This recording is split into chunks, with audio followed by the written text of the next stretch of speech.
si on devait résumer en chiffres, avoir quelques chiffres clés concernant la restauration scolaire grâce à votre rapport, il faudrait retenir quoi, s'il vous plaît? Alors d'abord, je voulais aussi dire que, par exemple, s'agissant de la fréquentation, il n'y avait pas eu de chiffres publiés sur le collège. Et sur le collège, il n'y avait pas eu de chiffres publiés depuis la fin des années 90. Donc Pourquoi? il n'y a pas de suivi statistique de la fréquentation de la Moi, je restauration trouve ça scolaire. dingue. Hein. Et bien nous aussi. Et du coup, on y a répondu. Et dans ce rapport, il y a tout un chapitre qui est dédié à une analyse statistique assez précise de la restauration scolaire, à la fois à l'école, et ça c'est grâce à l'INED qu'on a pu le faire, et à la fois au collège et au lycée, grâce aux données de l'ADEP, qui collecte les données pour compter le nombre d'élèves qui sont scolarisés, hein, tout simplement, et qui du coup nous a fourni les données qui nous a permis de faire cette analyse Données statistique. précieuses, ouais.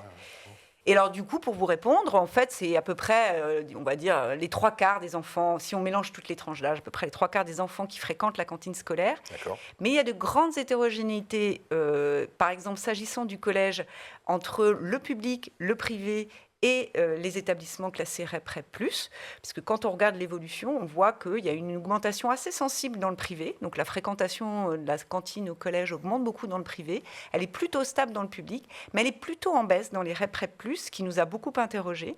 Et puis il y a une grande hétérogénéité sur le territoire. On voit que par exemple, évidemment, dans les zones rurales, tous les enfants vont à la cantine, parce qu'il y a pas de possibilité de faire autrement, alors que dans les grandes agglomérations, et par exemple Paris, Ouais. le taux de fréquentation est beaucoup plus faible parce Ouais. que, bien sûr, il y a des possibilités d'alternatives, hein, soit déjeuner à l'extérieur, soit rentrer au domicile. Ouais. Et cette hétérogénéité, elle est aussi très importante au regard de l'origine sociale des élèves. On voit que, toutes choses égales par ailleurs, les enfants issus de milieux défavorisés fréquentent moins la cantine scolaire que les autres.